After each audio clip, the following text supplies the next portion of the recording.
It's good to stand before you this evening to share a message from God's Word. And it was certainly good to hear the message Brother Greer presented for us this morning. I think we all found it very beneficial and profitable to each one of us as we think about the fact that we're responsible for what we do. And we need to take accountability within our lives.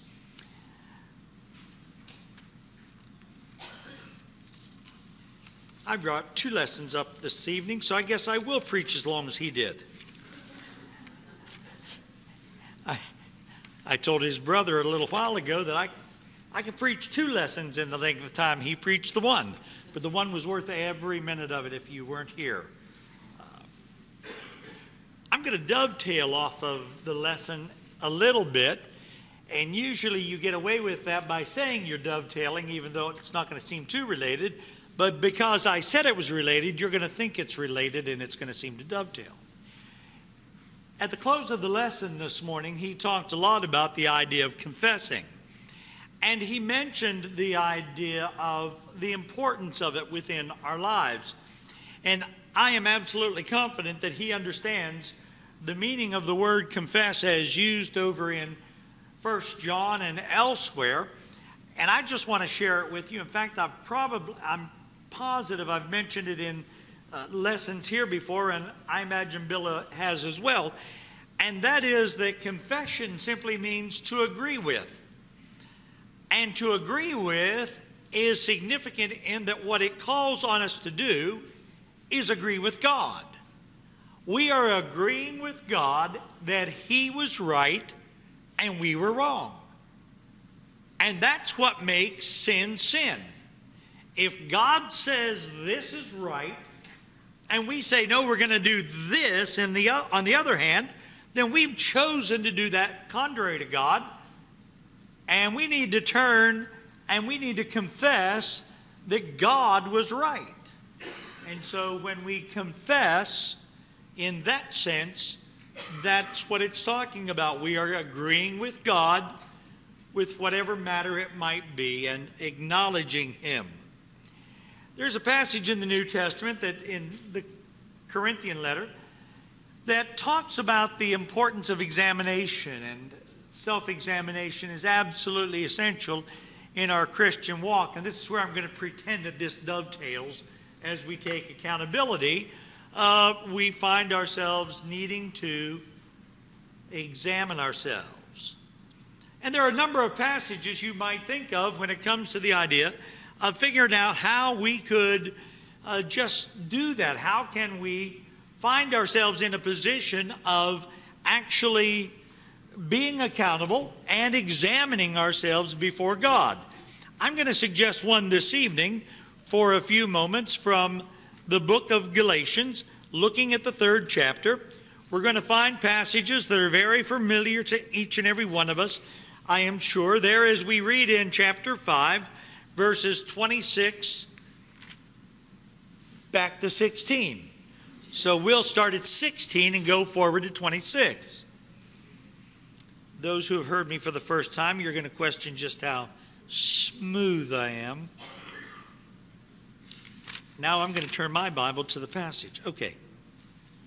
I'm going to be reading from the New King James.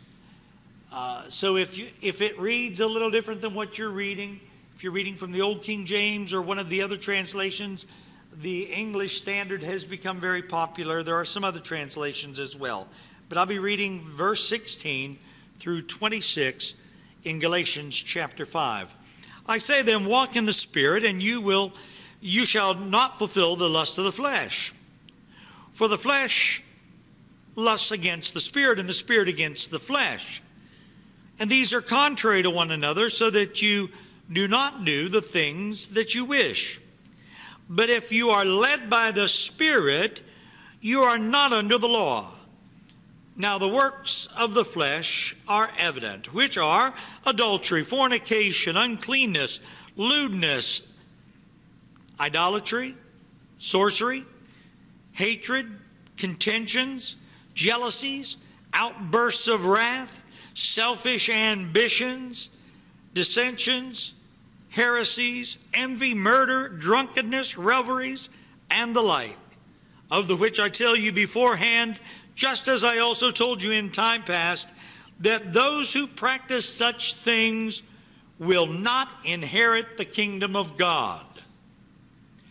But the fruit of the Spirit is love, joy, peace, long-suffering, kindness, goodness, faithfulness, gentleness, self-control. Against such there is no law. And those who are Christ's have crucified the flesh with its passions and desires. If we live in the Spirit, let us also walk in the Spirit. Let us not become conceited, provoking one another, envying one another. Now, as I talked a moment ago about the idea of self-examination, it would be very easy for us to look at this particular passage and think, well, the thing that we need to do is we need to examine the things that had happened in the negative and make sure we're not committing any of those sins. It's good to see the young folks had a safe trip back from Racine, and hopefully they had a very spiritually uplifting time there and in the days they were together. We're in Galatians, the 5th chapter. And you can go to the beginning of the text and you can enumerate the various sins that are there. In fact, I would suspect that Bill, as well as others, have presented individual lessons on each individual topic. What I want to suggest for our self-examination this evening is to, rather than looking at that part, I want to look at the fruit of the Spirit. I want to encourage us to be engaged in self-examination by looking at the things that are presented with regard to the positive aspects of what we present to others. In the self-examination we're calling on this evening, we should be able to look at our own lives and see all of these qualities within our lives. And all we're going to do for the next few minutes again is look at the Word, identify the Word, and in identifying the Word, see how it makes application in our lives, and then ask the most important of questions: do others see this fruit in me? And then go to the next: do others see this fruit in me? And then go to the next and include asking ourselves, am I showing this fruit to those around us? As I said, it's going to be a very simple lesson, and you see on the board the very first point we're going to be talking about. And that is the word love that's presented there. In the original language, that actually happens to be the word agape. And sometimes we limit the word agape because we're interested in the fact that the word love in the original language comes in a couple of different forms. It just so happens that just because it comes in a couple of different forms, it doesn't mean that agape excludes some of those other aspects. And that's true in this particular text. As Joseph Thayer, a great lexicographer, said, it is the idea of brotherly love, affection, goodwill, love, benevolence. One way that we show the world that we are the disciples of Christ is to show love. The people that we work with, the people that we associate with in school, should be able to see this attribute within us. They should be able to see those times that we have shown affection, that we have shown a goodwill toward others. And as we often talk, and again I'll include Bill, I would imagine that we'll make the point, and I'll make the point right now, as we go through these attributes, don't look at them and say, you know, my coworkers can see love here. They can see that love in me at work. The kids I go to school with, they can see that love in me at school. Let's bring it home. And by that I literally mean home. Can your spouse see that love in you? Can your brothers and your sisters in the flesh, your siblings, can they see that love? You see, it's not good enough for you as brothers and sisters to say, oh, I've got a group of friends at school. They'll tell you, they might say, you know, if you looked in the dictionary, you'd see my name with the word love, because that's what they see. Does your brother or sister at home see that when they look at you? Do your parents see that as they look at the word love? Do you show them the love that's the fruit of the Spirit that a child of God possesses? Mothers and fathers, we now turn our attention to you, husbands and wives. Everybody at work knows what a loving and caring person you are. Does your spouse know the goodwill that you possess, the benevolence you possess, the affection that you possess? Do we assume they should know it because, well, after all, I am a Christian? None of the qualities we're looking at are things that we are to assume that because we're a Christian we possess them. They are things that we show, because fruit is fruit. You may think that's one of the strangest things I might say, but what I mean by that is, it is the product of our walking in the Spirit. And therefore, love can't be in me and not be evident to others about me if I'm bearing the fruit of the Spirit. And that's going to be true of all the rest of these, so I'll not make that point each time, but you do need to keep that in mind. We need to show love to one another in the congregation. We need to be known among ourselves as people who love one another. We need to manifest it in all aspects of our relationships, even when we're dealing with difficult problems. It should be evident that we care about one another and that we love each other. One of the things that I take from 1 John, and I think 1 John may be one of my favorite books in the New Testament. John is certainly my favorite of the Gospels. But one of the things that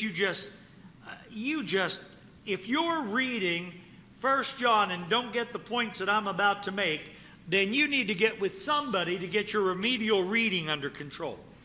Because what you should see clearly is that John talks about the love we have for God and the love we have for our brethren. And the love that we have for our brethren must be so evident, so strong, so great, that if it isn't evident, it negates the love that we have for God. We might say, oh, no. There are people here that have shortcomings that just irritate me to death. There are people here that have shortcomings that I just can't deal with, but I love God. John says, I'm not sure. John says if we let those attitudes toward those who drive us crazy to the point of hatred, John says we've lost that love for God, and God doesn't recognize our profession of love for Him while not having a love for our brothers and sisters. So we do have that responsibility. We obviously have a responsibility. 1 John again. We have a responsibility of loving God. And what he ties in is if you're going to love God, you're going to keep His commandments. So 3 things out of 1 John. Love God, love your brethren, love God, keep His commandments. That's what we need to do from 1 John. Let's look at the next word here. Joy. Joy. One of the things that I'm never really comfortable with is when the word itself is in the definition. In fact, technically they say the word should never be in the definition, but Joseph there apparently didn't know that technical point, so he put it in there. Gladness. How are you perceived? Are we indeed joyful in our relationship with God? Are we indeed joyful in our relationship with one another? Would we be joyful even to the point of persecution? It is my sincere belief, and I pray to God that I am wrong. Possibly my grandchildren, but I strongly believe my great-grandchildren, and I will have died by then in all probability. I think they will face persecution. I think they will face persecution from this government. It won't be in the form that it is now. But the humanist road we're on, the sectarian battle that we lost in the 50s and 60s, is going to bring persecution. Will you present joy at that time? I hope they will. And if it comes in our lifetimes, I hope we will. You know why? It isn't so that we can run around saying, oh great, I'm getting to be persecuted, because it's not going to be fun. As I read the New Testament, and I can stand corrected on this, but I don't think it's incorrect. There were two ways the church grew in the first century. Read the book of Acts. People were either spreading the word or there was persecution. Now, if you're going to pray that the gospel be spread in this area and you're not spreading the gospel, then by default, you're praying for persecution. Because that's the way the gospel got spread in the first century. By prayer, by personal work, and by persecution. But we need to have an attitude of joy if that persecution should come upon us. Will you have that attitude of joy? Will you be able to recognize that as Jesus was able to overcome the cross, you will be able to overcome the persecutions, even to the face of death? I would hope that each and every one of us would. He certainly set that as our example. And the joy of our salvation is really, I think, at the root of this joy in the fruit of the Spirit that is before us. There's a song that just ran through my mind, and since I don't remember it all, I'll start part of it and butcher it, and you'll try to figure out what I was trying to talk about. But it has something to do with, and you know it, clap your hands. In VBS, we used to do it. Was the word joy in that song? Happy. Happy is, Fair should have put the word happy there too. That's part of the gladness. Yeah. People around us need to see it. People around us need to see it. That we have that joy within our hearts. Here's the next one. You see it on the screen now. You see it in yellow. And that is peace. Peace between individuals, i.e. harmony and concord. Tranquility. I want to give you another definition. West, in his dictionary of New Testament words, says this: can be defined as tranquility of mind based on the consciousness of a right relation to God. Tranquility of mind. I'm bothered when I have to deal with somebody who's dealing with sin. You're bothered with somebody who has to deal with sin. When it is somebody closest to me, it is most difficult. But even when those situations arise, there still must be a tranquility, a peace that I can go to in the turmoils that are going on in the lives that I'm striving to minister to. And that should be true for each and every one of us. You should have that place of peace in your heart. And hopefully you have a marriage relationship that you can join with your spouse in that place of peace in face of turmoil.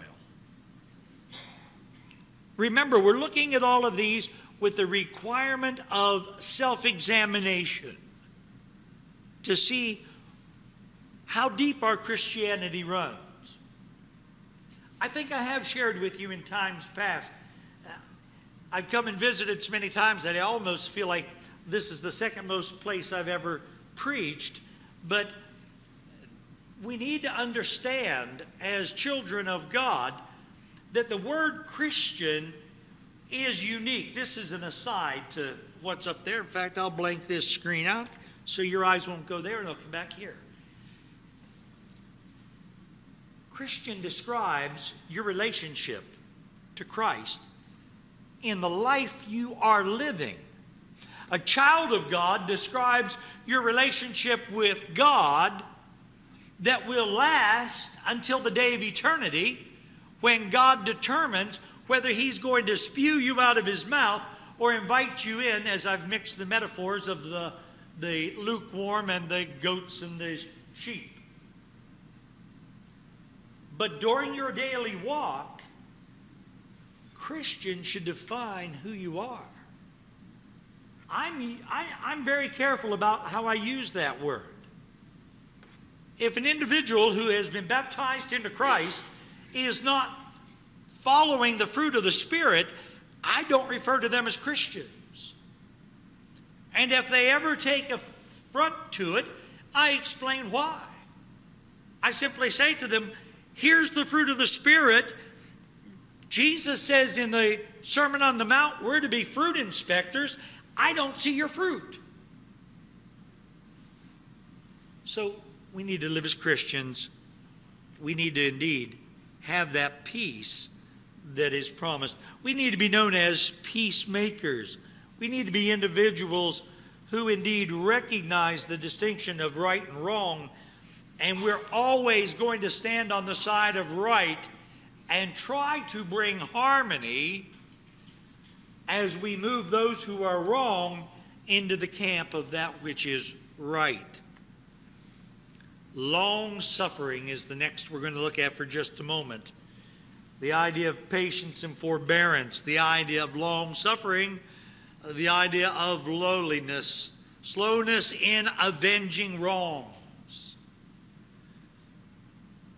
Raise your hand if you've never been wronged in your life. We have an honest crowd tonight. Yeah, we've all been wronged. I'm not going to ask for a raising of hands. Have we all dealt with it the Christian way? My hand can't go up. There have been times I haven't.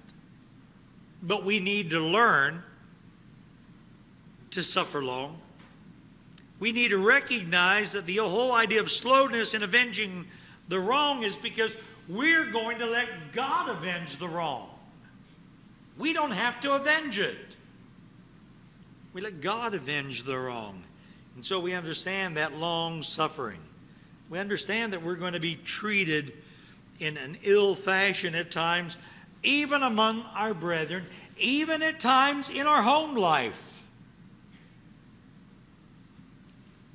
There are going to be times, young people, when your parents do something wrong toward you. They didn't get it right. Your responsibility is to suffer along with them as they're learning their parenting skills. As you grow older, in all seriousness, in teen years, as you grow older, that kind of gets tougher. But that simply means that if you're a child of God, you just get to get more mature in learning to be long-suffering with your parents.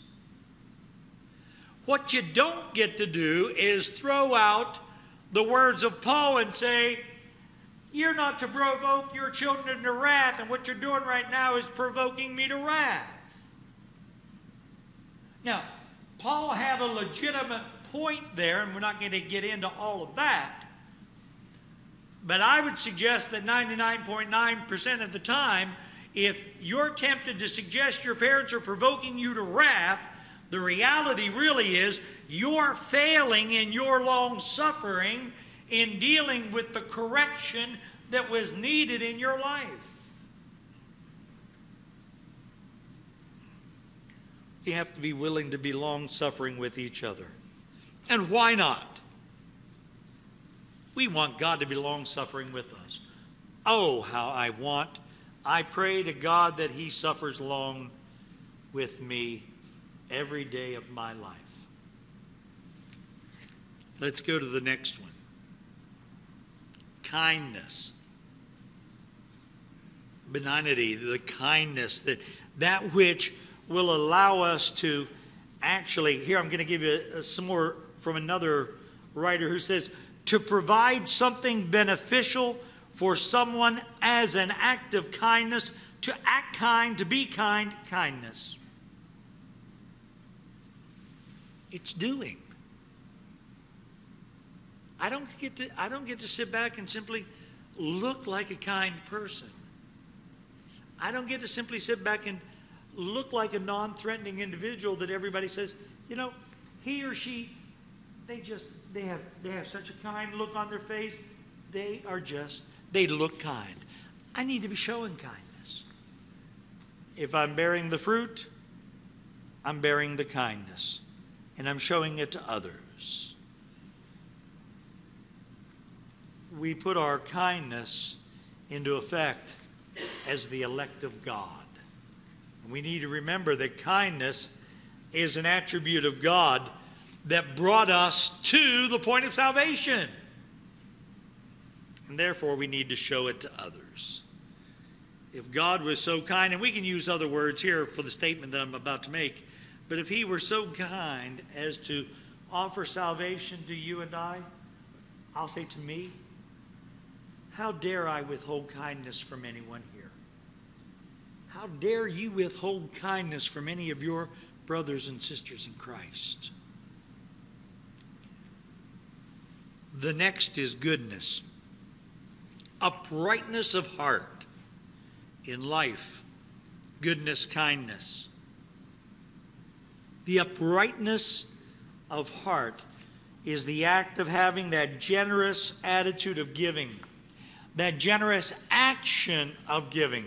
And by implication, it is the relationship of goodness and generosity that we show. Understand with this word, the idea of generosity and goodness is not simply the idea of being able to find people in the congregation that I can call on to help me in time of need. That's a factor. But I need to be willing to be one who can be called on in time of need. These are tough times. We've been in a bad economy for about 8 or 9 years now. And difficulties arise for almost all of us from time to time. And it's time such as this that our kindness at times, the goodness at times, can get stretched to the limit. But it's got to be there, my friends. God requires it of us. And then if we are one who is needing that goodness bestowed upon us, we need to be ready when the opportunity arises at some point in the future, and hopefully it's the near future. We need to be ready to where we're going to give that goodness as it's been given to us. That's the fruit of the Spirit that we show one another. Faithfulness is an interesting word here as he presents it for us, as he talks about the idea of fidelity, faithfulness, the character of one who can be relied upon. As I think about that word, I need to ask a question, and I'm asking for a show of hands. There's a couple people that I recognize as being a new face to me. If you've never heard me reference 1 Corinthians 10:13, would you put your hand up? couple people, okay? Here's what everybody else has done, by the way. Everybody else here. Years ago, they all memorized 1 Corinthians 10:13. And so you can memorize 1 Corinthians 10:13. Because it says, there has no temptation taken us but such as is common to man. But God is faithful, who will not allow you to be tempted above what you are able, but will with the temptation also make a way of escape that you may be able to bear it. Now you may be sitting there thinking, Joe, you really went out on a limb to bring that text into this sermon this time. Yeah, I did. That's okay. It's the word faithful. God is faithful. 1 Corinthians 10:13. There hath no temptation taken you but such as is common to man, but God can be trusted. God is of good fidelity. God provides a way of escape. And therefore he calls on you and I to have that faithfulness as well. To have that sense of trust, to have that good fidelity. Our faith is going to be based upon the Word of God. The Word as you hear it proclaimed by Bill and others from the pulpit, the Word as you hear it taught in Bible classes, the Word as you read it yourself, it is strengthening and building your faith. It is absolutely true that if you do not get into the Word on a regular basis, you will be weak. I promise you. That's a negative kind of thing to promise. But that's the importance of this idea of faithfulness. The fruit of the Spirit shows that you are trustworthy, that you have good fidelity, that you are faithful to God and to His Word. And the end of that faithfulness is going to be salvation within our lives. Gentleness. Gentleness, mildness, meekness. I will tell you right now that I have coveted, in a most biblical sense, introverts. I perceive introverts to be some of the gentlest people on earth. Now, inside they may be volcanoes ready to explode. Inside they may have their own godlessness that they're battling. But in my mind, that introvert has that gentleness. And the reason is, I'm not an introvert. And gentleness was not something that came easy to me. All of these we have to work at. This one in particular was of significance. That's because I was a somewhat high-strung child. See, I actually preached this lesson in front of my two brothers last week, and I had to get a little more to the nitty-gritty of it. I was anything but gentle. The more trouble I stirred within the family, the more entertained I was. And I regret that. I regret that. I've regretted it for years. But it's required of me as a child of God to be gentle. It doesn't matter if I'm high-strung. It doesn't matter if I'm an extrovert that really likes to get out there and get in your face about stuff. For fun or for real or whatever. I've got to learn to dial it back and be of a gentle nature and have meekness within my life. And so do you. Listen, and I'll tell you when I really started to see the need to do that is when I started preaching full time. Because one of the things that's required of every child of God, but I became especially aware of, was Galatians 6:1. When you see a brother that's overcome in a fault, you who are spiritual, restore such a one in the spirit of meekness. And that idea is to gently bring them back into line.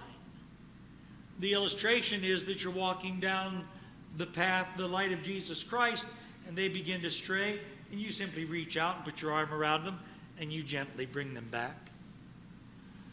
The extrovert, the high-strung person, is the one that's inclined to be walking beside them with a ball bat, and as they go astray, whap them in the head, get them back in line. That was me then. I pray to God that me today, I'm butchering the English language here, but I hope that I'm the type today that puts out the arm and gently brings them back into the full fellowship with God. Self-control. Self-control, the virtue of one who masters his desires and passions, especially his sensual appetites. Understand this about the idea of sensual appetites in relation to self-control, as it's our last point. God has given us passions. We look at the idea of passion as, whoa, hold it, wait a second. Listen, the only thing wrong with passion is the way it's used in a particular passage. There are passions that God has given us that we can fulfill in very scriptural ways. Now, I would suggest to you that with every passion that God has given us, Satan has offered us an alternative. One of the quickest is the idea of sexual fulfillment. God has given us marriage, Satan has given us fornication. But there are other passions as well. And again, when you look at them, you read and study and realize here's one of those passions, you'll see that Satan put something out there to take you away from God. We need self-control within our lives. Paul says we need to show self-control in order to preach the gospel. We need self-control, as James says, in order to resist the devil that he might flee from us. Self-control is one of those things that we need to work at within our lives. Some more than others, but I think it's probably true for each and every one of us. As we close this evening, we have the fruit of the Spirit here. And it says the fruit of the Spirit is love, joy, peace, long-suffering, kindness, goodness, faithfulness, gentleness, self-control. Against such there is no law. Examine yourself this week with this passage by yourself and ask yourself, point by point by point, how much of it do I have in my life? How much am I showing my spouse? How much am I showing my children? How much am I showing my brother or my sister? How much am I showing the people at church? How much am I showing to the people around me? The fruit of the Spirit. It's a great way to examine ourselves to see if we are in the faith. We're going to sing a song of encouragement. You know, in 1 John, the 1st chapter, in the 7th verse, it says, "But if we walk in the light as he is in the light, we have fellowship with one another, and the blood of Jesus Christ, his Son, cleanses us from all sin." Are you walking in the light? Do you recognize that you're in darkness? If you recognize you're in darkness, you need to know that Christ died for you. We are saved by grace. I decided years ago, now let me say that it was after I'd been preaching a while, but I decided years ago to start with the matter of recognizing you're in darkness and that we're saved by the grace of God. I'm going to say something that if it were cut out of your tape would get me run out of a lot of places. We're not saved by the 5 steps of salvation that we're used to going through. We're saved by the grace of God. And that grace of God was Christ's death on the cross. What we need to recognize is that it requires of us believing Jesus to be the Christ. It requires of us turning away from sin and turning to Jesus. It requires us, now in this case, it is to confess that Jesus is the Christ. It is not the confession that I'm a sinner. It's not the confession of my sins. In this case, it is confessing that Jesus is the Christ. And then it is being buried with him in the waters of baptism. That's what we do. We die with Christ. We rise to walk in newness of life. Brother Greer this morning alluded to some of the false reasons for baptism. This